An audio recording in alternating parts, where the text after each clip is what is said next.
Marcus entered the ludus as nothing more than a poor farmer's son, carrying only his mother's blessing and a scrap of his father's cloth. From the moment he crossed the gates, the gladiatorial school stripped him of pride. He was mocked, beaten, and paraded like an animal. Older boys humiliated him, trainers lashed him, and even food was earned only through pain. At first, Marcus stumbled. He was smaller than some, less skilled than most. His dream of glory looked foolish under the jeers of rivals. Yet he clung to his father's memory and his vow. He would not be broken. Through the endless drills, swords against wood, sweat soaking the sand, he began to harden. He struck until his arms shook, remembered his mother's face, and pressed forward. His first victory came when he defeated a larger boy in combat, earning not only the attention of the doctors, but also a name among the other trainees, Marcus the Brave. Not all his trials were fought alone. He found a friend in Adam, a quick-witted boy whose humor cut through the misery of the school. Where Marcus burned with seriousness, Adam deflected with jokes. But together they endured punishments, shared scraps of bread, and dreamed of a future beyond the walls. The turning point came during a lavish feast, when wealthy men and women gathered to drink, laugh, and watch the boys fight for sport. Marcus, forced to display his skill, caught the eyes of the crowd. Some mocked, some calculated profit, but one noble woman raised her cup and gave him a title aloud, Marcus the Brave. That night, the lanista announced that Marcus and Adam had been chosen. They would leave the drills, the humiliations, the practice sands. They were to step into the real arena where cheers and death waited side by side. The boy who once struggled under ridicule now stood at the threshold of his true trial. His childhood was gone. His dream, dangerous, burning, irresistible, was about to begin. Into the arena, expanded. The first time Marcus saw the walls of the arena, he thought they touched the sky. Great towers of stone, ancient and scarred, ringed a world that pulsed with life. From outside, the noise already bled through.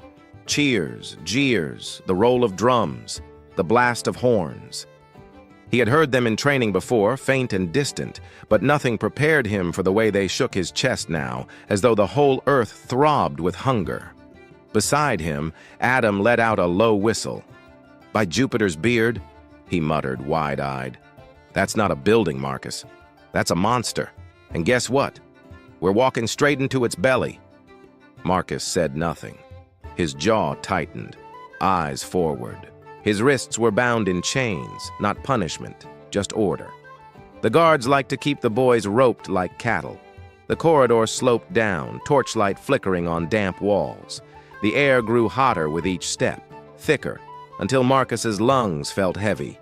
From above, the roar of the crowd rose again, crashing like thunder. "Listen to that," Adam whispered, half in awe, half in terror. "They don't even know our names, and still they scream. What'll they sound like if we last long enough to wave at them?" Marcus's silence stretched. Adam nudged him with an elbow. "Hey, you hear me? Don't go turning to stone now. I need you alive if we're gonna survive this." Marcus exhaled through his nose. "I hear you. I just don't know what to say." "Say you'll block for me when someone swings my way. That'd be a start." Marcus almost smiled, but the knot in his stomach held him. The preparation chambers. They reached the preparation hall, a cavern of stone under the arena floor. Heat smothered them, thick with oil, sweat, and iron. Torches smoked in brackets, throwing orange light across rows of boys stripped bare to the waist. Attendants moved like ants, smearing bodies with oil, strapping bits of leather to wrists and ankles, testing weapons.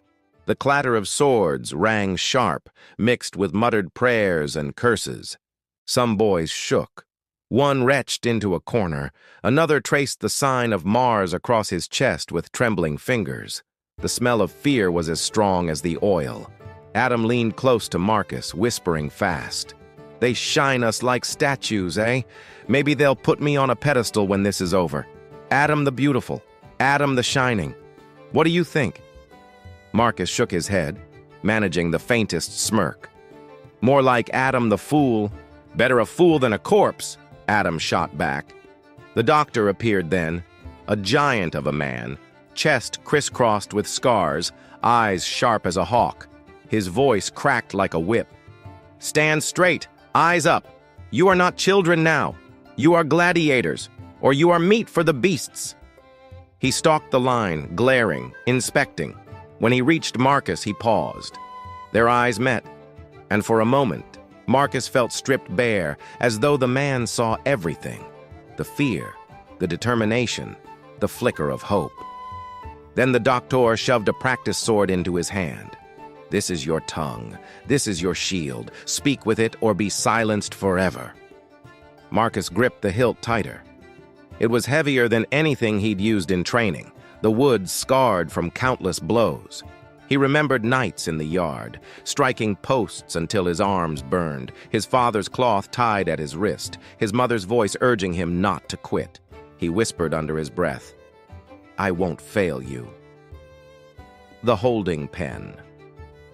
They were herded into a cage that opened onto the sands. The barred gate loomed ahead, sunlight piercing through cracks like spears. The roar outside was louder now, so loud Marcus felt it in his bones. Adam pressed his face to the bars, squinting. "God's alive! Marcus, you've got to see this. There must be 10, 20,000 out there, all shouting, waving like a storm. Do you hear them? They don't even know me, and already they love me." Marcus stayed back, breathing slow, fighting the tremble in his hands. Adam turned, forcing a grin, though sweat ran down his brow. "Say something, damn you! If I'm going to die out there, I'd rather not die talking to myself." "You won't trip," Marcus said finally. Adam blinked. "Trip? That's what you're afraid of, isn't it? Falling on your face before you even swing." Adam chuckled weakly. "So you were listening. Good. Then remember this. When they come for me, you'll step in, eh? Block the big ones? Leave me the small fry." Before Marcus could answer, a guard slammed his spear against the gate. "Forward. Step into glory or step into death. It matters not to Rome." The gate began to rise, chains rattling. Sunlight flooded in, dazzling white. Heat poured through like fire. Adam swallowed hard. "Well, here we go, Marcus. Try not to look too heroic. You'll make me look bad." Marcus's chest tightened. He whispered to himself, unheard. For father, for mother, for the dream. Into the arena. The gate clanged open. They stepped forward. The roar of the crowd crashed down like a tidal wave. Noise so great it swallowed thought. It rattled teeth. It made the sand itself tremble. The sun glared overhead unforgiving, a white-hot eye. The arena stretched wide, endless, its floor pale gold. Banners snapped above the tiers, noble crests bright against the sky. Nobles reclined in shaded seats, sipping wine, fanning themselves with feathers. Merchants shouted wagers, waving coins. Women leaned forward, their eyes bright with curiosity and hunger. "By the gods," Adam muttered, his voice nearly lost in the storm. "I've never felt so naked in my life. If my mother saw me now, she'd drag me out by the ear." Marcus said nothing. His gaze locked on the sand. Brown stains mottled the floor in patches. Old blood, baked into the ground. The sight chilled him more than the crowd's roar. Here men had fallen. Here boys had been broken. This was no drill, no training yard. This was truth. The chant began to rise, a single word, over and over, until it shook the air. "Fight! Fight! Fight!" Novices were shoved into formation, pairs lined against pairs. Across from Marcus stood a boy taller by a head, arms thick, eyes cold with contempt. He grinned, tapping his sword against his palm, eager. Adam leaned close, whispering, "That one looks like he eats rocks for breakfast." The horn blared. The crowd howled. Marcus raised his sword. The dream had begun. Baptism of blood expanded. The horn shrieked, sharp as steel. and the world collapsed into violence. The novices surged forward, tripping over sand, colliding like waves in a storm. Some screamed, some bellowed war cries, others wept even as they swung. The crowd's roar rolled over them all, a tidal wave of hunger. Marcus felt his body seize with fear. For a moment, his legs rooted to the sand. Then a voice ripped through his paralysis. Adam's, high and panicked. "Marcus, move! Gods damn you!" The big boy across from him was already charging, teeth bared, sword raised overhead. Marcus lifted his blade at the last instant. The crash of wood on wood jarred through his arms, rattling his teeth. He staggered back 2 steps, sand spraying beneath his sandals. The boy sneered. "Farm rat! I'll break you fast!" Marcus braced again, his chest hammering. He remembered the post in the Ludus yard, the countless hours striking until his shoulders screamed. "Don't back down! Push! Always push!" The boy swung again, heavy and brutal. Marcus caught it on his blade but stumbled, sliding across the sand. His arms trembled from the force. Beside him, Adam yelped as his opponent lunged. "Wait! Wait! We don't even know each other's names! Can't we? Ah!"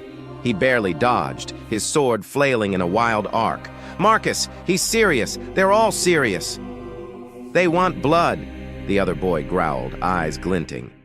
"Practice ends when someone doesn't get up." Adam squeaked, sweat pouring off his brow. "Well, that's bloody unfair." He ducked another swing, his voice carrying over the roar. "We're not even paid for this." The crowd howled laughter at his antics, some clapping, others shouting insults. "Die quicker, fool!" one voice rang. "Make us laugh harder!" shouted another. Marcus blocked again, gritting his teeth. His opponent was stronger, but strength wasn't everything. He remembered his father's voice. "The plow doesn't pull itself. You guide it. Hold steady. Use the ground beneath your feet." He planted hard, absorbing the next blow, then twisted his hips and shoved forward. His sword cracked into the boy's ribs with a loud thock. The boy grunted, stumbling back a step. The crowd roared at the clean strike. "Marcus! Marcus!" A few voices began to chant. The sound startled him, strangers calling his name, lifting it like a banner.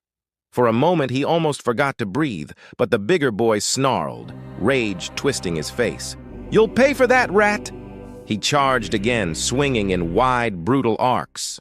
Marcus ducked the first, rolled beneath the second, sand sticking to his oiled skin. He came up behind and swung hard at the boy's back. The crack echoed across the arena. The bigger boy dropped to his knees, gasping. His sword slipped from his hand, clattering in the sand. The crowd's roar sharpened into a chant. "Finish him! Finish him!" Marcus froze. His opponent knelt before him, chest heaving, eyes full of hate but helpless. Marcus's stomach churned. This was only wood, only a match. But the crowd didn't care. To them, this was life and death. The doctor's voice split the air. "Strike or be struck!" The boy lunged suddenly, desperate. Instinct took over. Marcus swung down with all his strength. The crack thundered. His opponent crumpled face first into the sand, limp. Silence swept the crowd for a heartbeat. Then it exploded. "Marcus! Marcus the Brave!" Marcus staggered back, panting, his chest on fire. He stared at the boy sprawled before him. He hadn't meant to kill. He wasn't even sure if the boy lived. But he had struck, and the crowd had seen, and they loved him for it. A fire lit in his veins, a strange mix of terror and exhilaration. For the first time, he felt the crowd's power coursing through him, lifting him, shaping him. Adam was still locked in a frantic dance with his opponent, swiping wildly, ducking, stumbling. "You, stay back! I'm warning you! I'm dangerous when cornered!" His opponent laughed and pressed harder. "Marcus!" Adam gasped, parrying clumsily. "A little help here?" Marcus blinked, shaking the fog from his mind. He lunged, swinging his blade across the other boy's arm. The boy yelped, stumbling back. Adam, wide-eyed, seized the moment and swung with both hands. His sword smacked into the boy's side, sending him crashing to the sand. Adam froze, staring down. Did I just win?" The crowd erupted again, half in laughter, half in cheers. "The fool lives!" someone shouted. "Give him a crown of bread!" another mocked. Adam bent over, panting, then turned to Marcus with a wild grin. "I told you, didn't I? Adam the Terrified, undefeated champion of not dying." Marcus managed a breathless laugh, though his eyes were still fixed on the boy he had dropped. His chest tightened with guilt, and with something else, something dangerous. He looked up at the stands. Nobles leaned forward, pointing, whispering. Some women clapped, their laughter sharp, their eyes fixed on him. One, dressed in silks, bright as flame, raised her cup high. "To Marcus the Brave!" she cried. The chant rose again. "Marcus! Marcus!" The horn blared once more, long and low. The fight was ended, but Marcus knew it was only the beginning. The roar of the crowd. The horn's last echo faded into the thunder of the crowd. Marcus stood frozen in the sand, chest heaving, his sword still sticky with sweat and splinters from the blows. The name rolled over him again and again, tens of thousands of voices crashing in unison. "Marcus! Marcus! Marcus the Brave!" It rattled his bones, deafened his thoughts. For a moment, the farm boy inside him shrank back, wanting only to hide. But the gladiator the crowd had seen, the boy who struck down an opponent and did not falter, stood taller. His legs still trembled, but his head lifted. Adam leaned close, his grin wild and half-mad. "Marcus the Brave, eh? Hear that? They don't even know I exist. Meanwhile, I nearly died of fright, and not one soul thanks me for the entertainment." A rock flew from the stands, bouncing at Adam's feet. A drunken man shouted, "Clown! Dance for us, clown!" Adam bent to pick up the rock, holding it high. "My first gift from the adoring masses. A stone. Just what I've always wanted." He winked at Marcus. "Next time, maybe they'll throw wine." Despite himself, Marcus let out a breath of laughter, but his chest tightened again when he looked down at the boy he had struck. The novice lay still, groaning faintly. Attendants rushed forward, dragging him from the sand. Alive, perhaps, but broken. Marcus's stomach churned. I did that. With my hands, with my choice. The doctor strode onto the sand, arms crossed. He surveyed the boys, his gaze settling on Marcus. He gave a single nod, curt, approving, then barked, "Back inside! You've seen the sun, you've tasted the crowd, now you earn your keep." Beneath the arena. The novices were herded down the tunnel, chains clinking, sweat dripping from their bodies. The roar of the crowd faded behind them, replaced by the damp echo of stone. Adam leaned close, still buzzing with nervous energy. "Did you see her? The noblewoman in the red silk? She lifted her cup to you, Marcus. To you. I've never seen a man so praised just for not dying," Marcus muttered. "I struck him down. And he tried to strike you. What else were you to do? Invite him for supper?" Adam clapped him on the back. "Cheer up, brave one. If you're going to brood every time you win, I'll never keep up." Marcus stayed silent. His mind replayed the strike, the boy's fall, the crowd's cheer. It had felt wrong and right all at once. They were marched into the underground chambers where the air was heavy with blood and smoke. Torches flickered, casting long shadows. Older gladiators lounged on benches, sharpening blades, their eyes tracking the new boys. One sneered. "Look at them, fresh meat, and one already playing the hero." His gaze fixed on Marcus. "Marcus the Brave, they call you?" He spat on the floor. A child's name for a child's victory. The others chuckled darkly. Adam puffed his chest. A child, maybe, but he stood taller than most men today. The sneer hardened. The older gladiator rose, towering over Adam, gripping his shoulder. "Careful, little fool.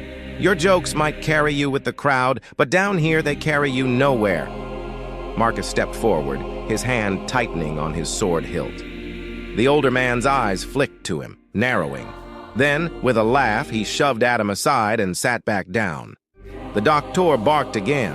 "Enough! These boys belong to the sand now. Their blood, their sweat, their dreams, all Rome's property." He jabbed a finger at Marcus. "And you, brave one, don't think a single cheer makes you a man. The crowd will praise you today and curse you tomorrow. You want their love? Earn it every time you step on that sand." Marcus lowered his eyes, the weight of the words pressing hard. The crowd above. That night, while the boys ate their thin rations, the sound of the games still rumbled above them. Other fights carried on, beasts loosed against men, gladiators of fame clashing for wagers. Each cheer from above sent a pang through Marcus's chest. Adam gnawed his bread. Listen to them. That could be us one day. Real matches, real weapons, real pay. Can you imagine? Marcus shook his head. All I can imagine is dying there. Adam snorted. We'll all die there, Marcus. The trick is to die late, and with enough cheers that they remember your name. Marcus looked down at the strip of cloth tied around his wrist, his father's. His jaw set. Then I won't die at all. Not until they know me. Not until the dream is real. The rivalry's sharpened days passed. Training resumed. The boys drilled until their arms burned, until sweat soaked the sand, until lashes marked their backs for mistakes. Marcus pushed harder than ever, driven by the memory of the crowd's chant. But with each stroke, each block, he felt the eyes of others on him, resentful, sharp. The older gladiators mocked him. The novices whispered his name with jealousy. Only Adam stood at his side, grinning, joking, easing the weight. One evening, as the sun sank and the yard glowed red, the big boy Marcus had beaten hobbled past on crutches, his face twisted with hatred. He spat at Marcus's feet. "You'll pay for that, farm rat. One day the sand will drink your blood." Marcus said nothing, but the promise settled like ice in his chest. The roar. Within late that night, Marcus lay awake on the hard stone floor, staring at the ceiling. Around him, boys snored. Some whimpered in dreams. Adam muttered nonsense in his sleep, twitching as though still fighting. But Marcus heard only the crowd in his head, the roar, the chant, the wave of power. It had lifted him, made him someone greater than himself. And it frightened him because he wanted to hear it again. Interlude. Brothers in chains. The ludus yard was quiet, the sun sinking red over the walls. Most of the boys had stumbled off to their benches, too tired to lift another wooden sword. But Marcus lingered, striking the post again and again until his shoulders ached. A voice drifted behind him. Calm, steady. "You'll break your arm before you break that post." Marcus stopped, breath ragged, turning to see Lucius leaning against the fence, arms folded. He wasn't laughing at him, like the others often did. His expression was patient, almost teacherly. "I need to be better," Marcus muttered, raising the sword again. Lucius stepped forward, catching the swing with his hand. "Better doesn't mean breaking yourself. Better means lasting longer than the next man." He guided Marcus's stance, adjusting his feet. Weight low, shoulders loose. Strike from the core, not just the arms. You want to live, not just swing. Marcus frowned. "Why help me?" Lucius shrugged. "Because you remind me of someone, my younger brother. He used to charge at everything, posts, trees, even cows, until he knocked himself senseless." A faint smile touched his lips. "You have the same fire. Fire burns quick, unless you learn to tend it." Bread shared. That night, Marcus sat staring at his thin meal of beans and stale bread.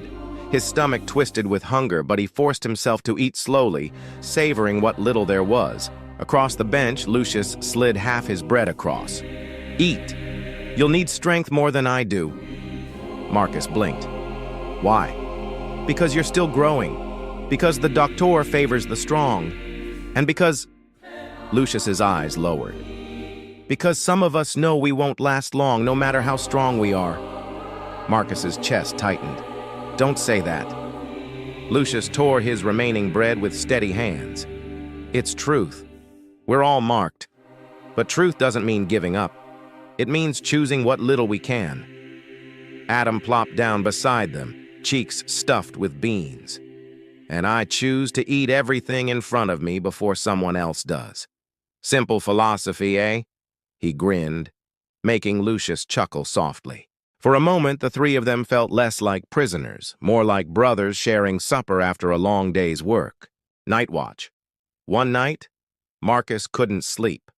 He found Lucius sitting by the barred window, moonlight silvering his face. "You don't sleep much," Marcus said. Lucius shook his head. "Dreams are worse than waking." He looked at Marcus. "You dream of home?" Marcus nodded. "My father's field, my mother's hands. Sometimes I hear their voices." Lucius's gaze drifted upward. "I dream of books. My father wanted me to learn letters, but the coin ran out. He said he'd send me to study one day. Instead, I came here." "Books?" Marcus frowned. "Not the arena? Not glory?" Lucius laughed quietly. "Glory is smoke. Knowledge. That stays."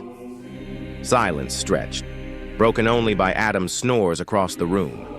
Lucius turned back, his voice low. "Marcus, if I fall, remember me. Not as a fighter, as a boy who wanted to read." Marcus's throat tightened. "You won't fall." Lucius smiled, weary but kind. "Then live enough for both of us." The bond days bled into each other. Training, beatings, sweat, bruises. But Marcus carried Lucius's words like a shield. Adam joked, lightening their suffering, but Lucius steadied them both. When Marcus's temper flared, Lucius calmed it. When Adam's jokes went too far, Lucius's glance reeled him back. The three moved as a small unit, sharing food, watching each other's backs. In the yard, Marcus began to notice how Lucius always placed himself between danger and the others, quietly, without boasting. He wasn't the strongest, he wasn't the fastest, but he was steady, reliable. Foreshadow. One evening after drills, Lucius and Marcus sat sharpening their wooden swords, sweat dripping, arms trembling. Lucius spoke softly. "Marcus, one day the crowd will chant your name again. Louder, louder than you can imagine. That fire in you, they'll love it." Marcus shook his head. "I don't want chants. I want freedom." Lucius smiled sadly. "Freedom comes with blood. Remember that. Dreams always do." Marcus studied him, uneasy. "Why do you talk like a man who already knows his end?" Lucius said nothing, only gazed out at the setting sun. His profile was calm, almost serene, as if he had already made peace with something Marcus couldn't yet understand. The Ludus yard shimmered with heat. Sweat dripped from every boy as they hammered away at wooden posts, the sound of strikes echoing like war drums. Marcus's arms trembled, his shoulders screamed, but still he swung. Again, again. A hand caught his wrist mid-strike, calm, steady. "You'll break yourself before you break the post." It was Lucius, eyes calm, voice level. He adjusted Marcus's stance with quiet authority. "Weight lower. Swing from the core. Lasting matters more than striking." Marcus frowned. "Why help me?" Lucius's smile was faint but warm. "Because fire burns fast, unless someone teaches it to smolder." From across the yard, Adam groaned. "Smolder? Speak plain, man. The only thing smoldering right now is my back." He toppled dramatically into the sand, earning laughter. Lucius chuckled. Marcus allowed himself the smallest grin. In that moment, the three felt less like slaves, more like brothers in chains. Bread shared. That night, the novices gnawed their meager bread. Marcus stared at his, stomach aching, too hungry to eat slowly. Then Lucius slid half his portion across the bench. "Eat. You'll need strength." Marcus blinked. "Why give yours?" "Because I can spare it," Lucius said simply. "And because some of us know we won't last long." Adam stuffed beans in his mouth. "Don't talk like that. We'll all live long enough to be ancient, wrinkled gladiators who smell of oil and piss." He winked. "That's my dream anyway." Lucius laughed softly. "Dreams cost blood, remember that?" Moonlight sleep was scarce. One night, Marcus found Lucius sitting by the barred window, moonlight tracing his features. "You dream of home?" Lucius asked without looking. Marcus nodded. "My father's field, my mother's hands. I hear them sometimes." Lucius's eyes glimmered. "I dream of books, letters my father once tried to teach me. He said I'd be a scholar, but coin ran out, and fate sent me here instead." Marcus frowned. "Not glory? Not the arena?" "Glory is smoke," Lucius said. "Knowledge stays." He turned, voice quiet. "If I fall, Marcus, remember me. Not as a fighter, as a boy who wanted to read." Marcus's throat tightened. "You won't fall." Lucius only smiled, serene as ever. "Then live enough for both of us." The match. The horn split the air. The novices were driven into formation, two ragged lines across the sand. The crowd roared, hungry for spectacle. Lucius stood at Marcus's side, calm as always. "Stay close, watch each other's backs, survive." Adam groaned. "Brilliant strategy. Wish I'd thought of it." The horn blared again. Chaos erupted. Blunted blades clashed. Shields cracked. Boys screamed as blood flew despite the practice weapons. Marcus fought like a man possessed, fueled by training and fear. Adam flailed, shouting half-jokes that the crowd howled at. And Lucius was steady, saving them again and again with sharp, precise strikes. "Two survive better than one," he reminded, parrying a blow meant for Marcus. For a moment, Marcus thought they might truly last. The fall. Then the brute came. A hulking novice with a shaved head and a heavy mace, eyes wild with hate. He barreled for Adam. Adam tripped, sprawling, shrieking. "Marcus! He's going to squash me!" Marcus lunged, but Lucius moved first. The mace smashed into his side. His shield shattered. The sound of ribs cracking silenced the world. "Lucius!" Marcus's scream ripped across the sand. The brute raised the mace again, but Marcus struck like fire, smashing him down in a fury of blows. Rage blurred his vision. When the boy lay gasping, Marcus turned back.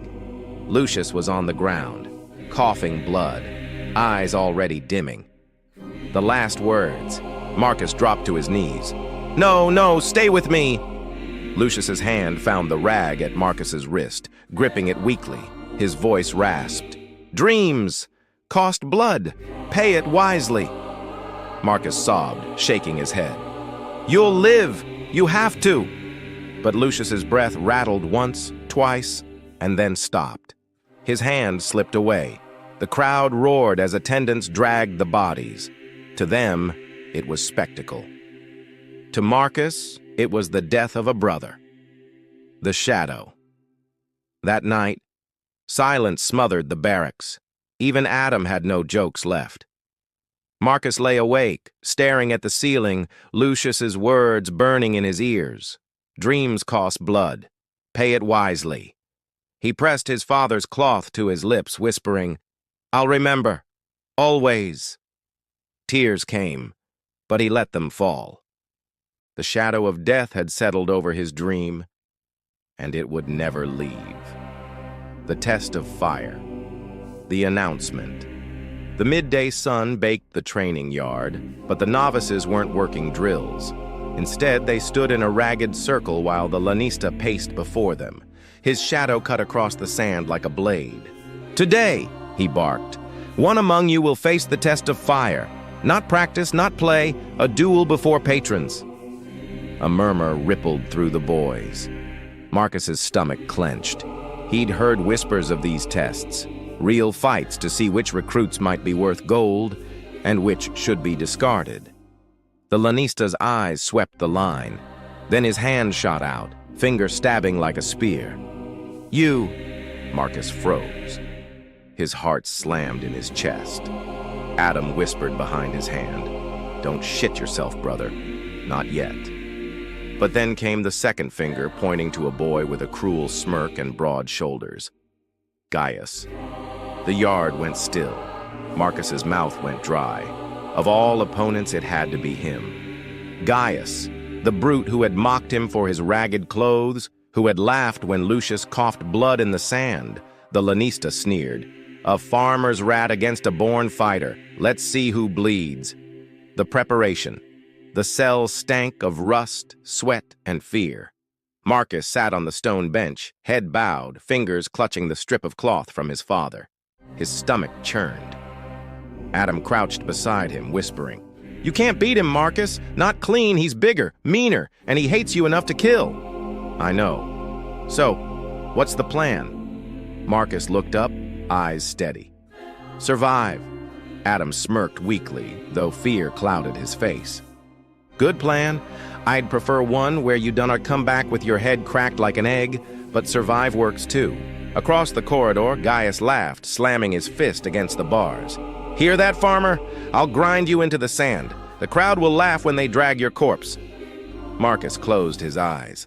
In the darkness, he heard Lucius's voice. "Dreams cost blood. Pay it wisely." He rose. "I'll pay." The arena opens. The gates creaked. Light flooded the corridor. The roar of the crowd hit like a wave. Thousands of voices, laughing, jeering, hungry. The smell of wine and roasted meat drifted down, masking the stench of fear. Adam gripped Marcus's arm. "Remember, don't let him corner you. And don't die. I can't stand the thought of being the funny one alone." Marcus allowed himself a thin smile, then stepped into the light. The sand burned beneath his feet.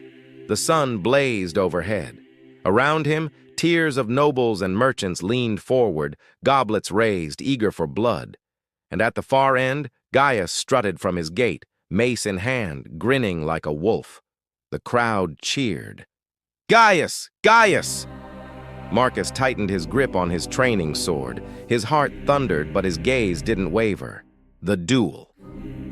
The horn blared. Gaius charged, faster than Marcus expected. The mace smashed into his shield with a thunderous crack, nearly ripping it from his arm. He stumbled, the force rattling his bones. "Too slow, rat!" Gaius bellowed, swinging again. Marcus barely rolled aside, the mace slamming into sand where his head had been. The crowd laughed. Pathetic. A lamb. Marcus scrambled up, raising his sword, but Gaius pressed hard. Blow after blow hammered his shield, each one a storm. Marcus staggered back, his arms screaming, vision swimming. "Fall!" Gaius roared, slamming him down with a shield bash. Marcus hit the sand hard, the crowd erupting in laughter. He gasped for breath, grit in his mouth, blood trickling down his cheek. Above him, Gaius raised the mace high, eyes gleaming. "Die like the farmer's son you are!" Marcus's mind screamed. His body burned. And then, Lucius's face, his father's cloth, his mother's voice, whispering strength. With a roar, Marcus rolled aside. The mace smashed into the sand, spraying grit. He swung wildly, blade scraping Gaius's thigh. Not deep, but enough to draw blood. The crowd gasped. The turned Gaius snarled. "Lucky rat!" But Marcus had found rhythm. He couldn't match strength, but he could endure. He dodged, parried, made Gaius chase him, each step wearing the brute down. Gaius swung harder, angrier, his blows less precise. Sweat drenched his face. Marcus whispered through clenched teeth, "Smolder, don't burn." Lucius's lesson. He feinted left, then slashed right. His blade cut across Gaius's arm. Blood sprayed. The crowd roared. Gaius howled in rage, charging recklessly. Marcus sidestepped, driving his shield into the brute's ribs. The bigger boy staggered, breath knocked out. And for the first time, Gaius looked unsure. The outcome. Marcus didn't hesitate. He struck again and again, sword smashing into shoulder, thigh, ribs. each blow fed by pain, by loss, by fire that refused to die. Gaius collapsed to his knees, blood staining the sand. He glared up, snarling through broken teeth. "Kill me, rat, if you dare!" The crowd erupted. "Kill! Kill!" Marcus stood over him, chest heaving, sword raised. Every part of him screamed for vengeance, for Lucius, for every insult, every humiliation. But he remembered Lucius's words. Dreams cost blood. Pay it wisely. With a growl, he slammed the hilt of his sword into Gaius's skull. The brute crumpled unconscious, alive, but broken. The crowd went wild. Some booed, others cheered. But the chant rose, louder and louder. "Marcus! Marcus! Marcus!" The aftermath. Back in the cells, Adam rushed to him, eyes wide. "By the gods, Marcus, you did it! You actually beat that ox!" Marcus sank onto the bench, bloodied and trembling, staring at his hands. He had won. The crowd had cheered his name. But as the noise echoed in his skull, he heard another voice beneath it. Lucius, calm, steady. Dreams cost blood. Marcus whispered to the cloth at his wrist. "I'll pay, but only what I must." The dream burned brighter and darker. The murmurs of fame. The yard was different after the duel. Where once Marcus had walked in silence, shoulders heavy under mockery, now whispers followed him. "That's him, Marcus the Brave. The farmer boy who broke Gaius. Did you see the way he stood? Like a wolf." Even the older trainees gave him space, nodding in grudging respect. Some clapped him on the shoulder, others muttered blessings. Only a few, those who had laughed loudest before, now glared, envy simmering in their eyes. Adam strutted beside him, grinning. "You hear that, brother? They're talking about you. No more rat, no more lamb. Marcus the Brave." He puffed his chest. "And me, of course, his devilishly handsome sidekick." Marcus only shook his head, though a secret ember warmed in his chest. For the first time, he was not invisible. The Feast of Patrons. That evening, the lanista summoned a handful of boys to the villa. The air smelled of roasted meats, spiced wine, and perfumes too sweet for Marcus's nose. The hall glittered with gold lamps and marble pillars. Merchants in silks lounged on couches, their laughter loud, their hands never empty of goblets.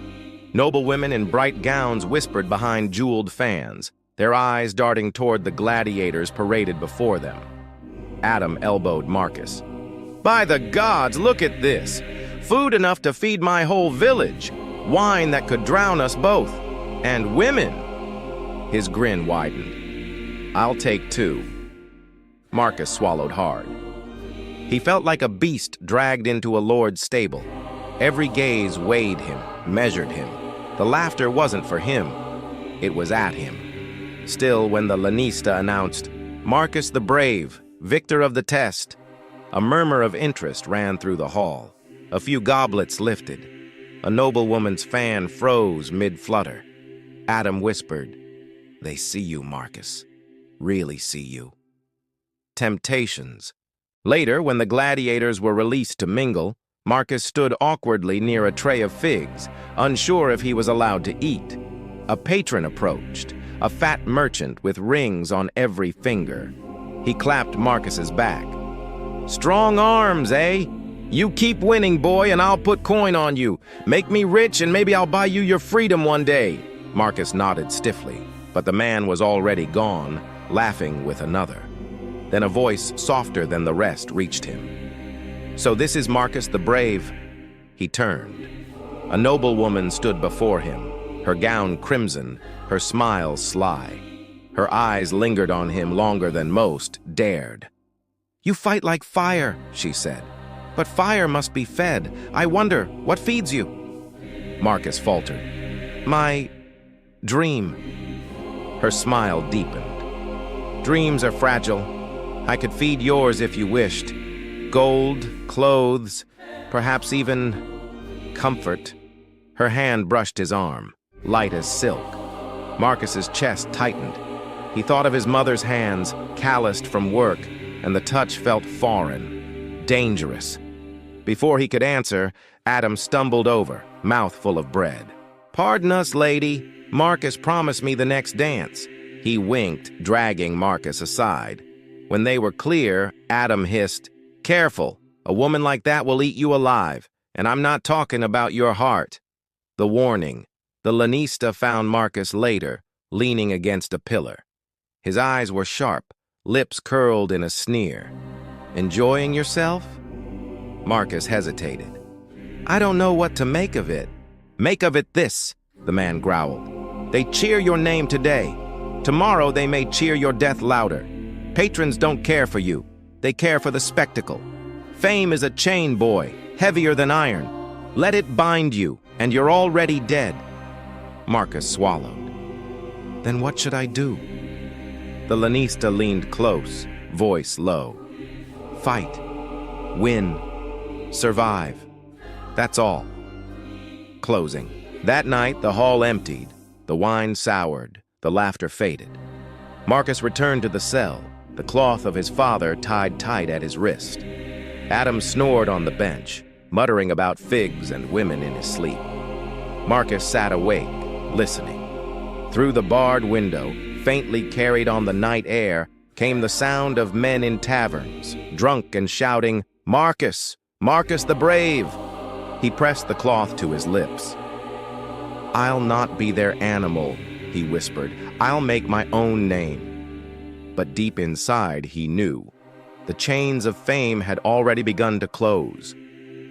The first true legend, the summons. The barracks were buzzing with rumors before dawn. Something special was coming. Not a novice duel, not a show of drills, a true spectacle. The lanista entered, flanked by guards. His voice rang across the hall. "Tomorrow, one of you will face a trial not meant for boys, a trial fit for men." All eyes turned. The guards stepped aside, and the lanista's finger leveled straight at Marcus. Adam groaned. "Of course. Can't let my boy have a day off, can we?" Marcus's heart pounded, but he didn't flinch. "Who?" he asked quietly. The lanista's lips curled. "Not who. What? A beast." The beast in chains. At dawn, Marcus was led through iron gates into the holding pens beneath the arena. The air reeked of hay, dung, and musk. From the shadows came a low growl that shook the ground. A lion. Its golden mane bristled, its eyes burned. The beast slammed against the bars, claws screeching across iron. Adam, peering from behind a guard, whispered, "By the gods, Marcus, that thing eats men for breakfast." "And you? You're the toast." Marcus said nothing. He only touched the cloth on his wrist and steadied his breath. The arena awakens. The stands were overflowing. Nobles, merchants, even magistrates had come.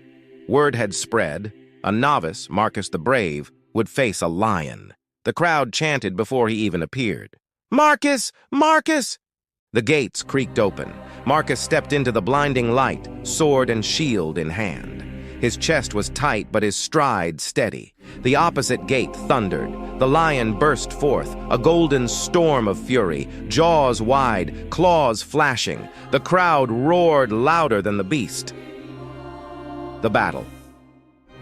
The lion struck first, faster than Marcus thought possible. He barely raised his shield before the impact threw him back, claws raking across wood and flesh. Pain seared his arm. He rolled, sand in his mouth, heart hammering. The beast circled, tail lashing, growled deep and thunderous. Marcus whispered through clenched teeth, "Smolder! Don't burn!" The lion lunged again. Marcus dodged, slashing, a shallow cut across its flank. The beast roared in fury, the crowd exploding in cheers. Blow after blow, leap after leap. Marcus gave ground, sweat stinging his eyes, lungs on fire. The lion was stronger, faster, born to kill. He was only a boy with a blade, but he endured. Every step, every dodge, he remembered Lucius, his mother, his father, his vow. The lion lunged once more, but this time Marcus didn't retreat. He planted his feet, raised his shield, and as the beast crashed into him, he drove his sword deep into its chest. The sand shook with the impact. Blood sprayed hot and heavy. The lion roared one last time, then fell still, its body collapsing beside him. Marcus staggered, sword dripping, chest heaving. The legend. Silence fell for a heartbeat. Then the arena erupted. "Marcus! Marcus! Marcus!" The chant thundered, rolling like storm waves. Patrons threw coins, women screamed his name, even magistrates clapped. Above it all, the lanista watched, eyes sharp, already calculating profits. Adam, pressed against the gate, shouted, "You mad bastard! You killed a lion! A lion! Gods, you're unstoppable!" Marcus raised his sword, but inside, he felt only exhaustion, and the weight of the lion's blood soaking into his hands. He looked to the sky. In his mind, he saw Lucius smiling in moonlight, heard his father's voice in the fields, felt his mother's hands on his cheek. He whispered, too soft for the crowd to hear, "This is only the beginning." Closing. That night, as the city still echoed with his name, Marcus lay awake in the barracks. Adam snored beside him, dreaming of riches. Marcus clutched the cloth at his wrist. The cheers still rang in his ears. But beneath them, he heard chains, invisible, unbreakable. Fame, blood, iron. He had survived the lion. He had begun a legend. But legends, he now knew, were born not from dreams, but from sacrifice, and his had only just begun.